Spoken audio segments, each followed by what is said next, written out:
இயேசு கிறிஸ்துவின் நாமத்தினாலே இந்த நாளிலும் கூட ஒரு வார்த்தையை தியானிக்கலாம். ஏசாயா 61வது அதிகாரம் 1வது வசனம். கர்த்தராகிய தேவனுடைய ஆவியானவர் என்மேல் இருக்கிறார். சிறுமைப்பட்டவர்களுக்கு சுவிசேஷத்தை அறிவிக்க கர்த்தர் என்னை அபிஷேகம் பண்ணுகிறார்.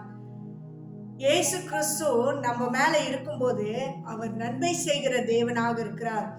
தேவனுடைய அன்பு ஒருவர் மேல நிரம்பி இருக்கும்போது பாத்தீங்கன்னா, சிறுமைப்பட்ட ஜனத்தின் மேல நமக்கு சிந்தை காணப்படும்.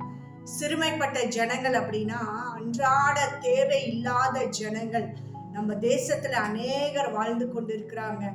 வீட்டிலிருந்து துரத்தப்பட்டவர்களாக, நேசிக்க யாரும் இல்லாதவர்களாக, வீடு இல்லாதவர்களாக, ரோட்டோரங்களிலே தங்கி இருப்பவர்களாக, ஒருவேளை சத்தான ஆகாரம் இல்லாதவர்களாக, நல்ல உடை இல்லாதவர்களாக, நல்ல குடிக்க தண்ணி இல்லாதவர்களாக, அவங்க ஒரு நேரம் நல்ல டீ குடிக்கணும்னு நினைச்சா கூட அது குடிக்க முடியாத சூழ்நிலையில இருக்கிற ஜனங்கள் சிறுமைப்பட்ட ஜனங்கள்.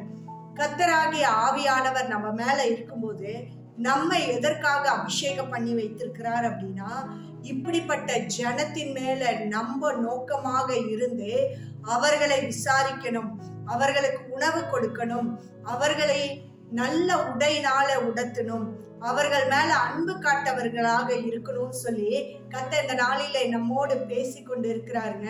நாம் அன்றாட வாழ்க்கையில எத்தனை பேரை சந்திக்கிறோம், அவர்களுடைய தேவைகளை கேட்டிருக்கோமா? அவர்களுக்கும் ஒரு ஆத்மா இருக்குல்ல, அவர்களுக்குள்ளாகையும் மற்றவர்களை போல நானும் நல்லா வாழணும் என்ற உணர்வு காணப்படும் இல்ல, அந்த உணர்வை நாமளும் ஒரு மனிதர்களாக உணர்ந்து கொண்டு அவர்களுக்கு உதவி செய்யும்படியாக கர்த்தர் இந்த நாளிலே நம்மோடு பேசி கொண்டிருக்கிறார். இப்படிப்பட்ட ஜனத்தை இனிமேல் புறக்கணிக்காதீங்க. அவர்களை மற்றவர்கள் சிறுமைப்படுத்தி தள்ளி இருந்தாலும் கர்த்தருடைய ஆவியானவர் நம்ம மேல இருந்து நம்மை இப்படிப்பட்ட ஜனங்களுக்கு சுவிசேஷத்தை அறிவிக்கும்படியாக, கர்த்தருடைய அன்பை காட்டும்படியாக கர்த்தர் நம்மை அபிஷேகம் பண்ணி வைத்திருக்கிறார். அந்த அபிஷேகத்தை காத்து கொண்டவர்களாக, நன்மை செய்கிற இருதயத்தோடு அநேகரை கர்த்தருக்கு நேராக திருப்ப கர்த்தர் நமக்கு கொடுத்து இந்த அபிஷேகத்தை காத்துக்கொண்டு இந்த நாளிலிருந்து அப்படிப்பட்ட நன்மைகளை செய்ய நாமளும் பயன்படுவோமா? இந்த வார்த்தைக்காக நம்ம ஒப்பு கொடுத்து ஜெபிக்கலாமா?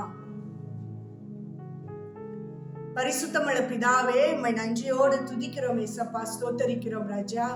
அப்பா, இந்த நாளிலே நீர் எங்களோடு பேசி இருக்கிறீர் ஆண்டவரே. சிறுமைப்பட்ட ஜனங்கள் மேல நீங்க கண்ணோக்கமாக இருக்கணும்னு சொல்லி இதற்காக நீர் எங்களை அபிஷேகம் பண்ணி வைத்திருக்கீங்க ஆண்டவரே. எத்தனையோ ஜனங்களை நாங்களும் ஆண்டவரே அவர்களை புறக்கணித்திருக்கோம், அவர்களை நினைச்சு பார்க்கல, அவர்களுக்கு ஒருவேளை நல்ல ஆகாரத்தை கொடுக்கல அப்பா, அவர்களுக்கு நல்ல உடையை நாங்க வாங்கி கொடுக்காதவர்களாக நாங்களும் அவங்களை அற்பமாக நினைச்சிருக்கோம் ஆண்டவரே. இந்த காரியத்தை இந்த நாளிலே நாங்கள் உணர்ந்தவர்களாக உம்மிடத்திலே மன்னிப்பு கேட்கிறோம் ஆண்டவரே. இப்படிப்பட்ட ஜனத்தை இனிமேல் நேசித்து அவர்களுக்கு உதவி செய்த இருதயத்தை இயேசு கிறிஸ்துவின் நாமத்தினாலே இந்த நாளிலே கர்த்தர் எங்களுக்கு கொடுத்ததற்காக உம்மை நன்றியோடு துதிக்கிறோம், ஸ்தோத்தரிக்கிறோம், மகிமைப்படுத்துகிறோம். இயேசு கிறிஸ்துவின் நாமத்தினாலே ஜெபிக்கிறோம் ஜீவனுள்ள நல்ல தகப்பனே, ஆமென். கர்த்தர் தாமே இந்த வார்த்தையின்படியாக நம்மை ஆசீர்வதித்து நடத்துவாராக. God bless you.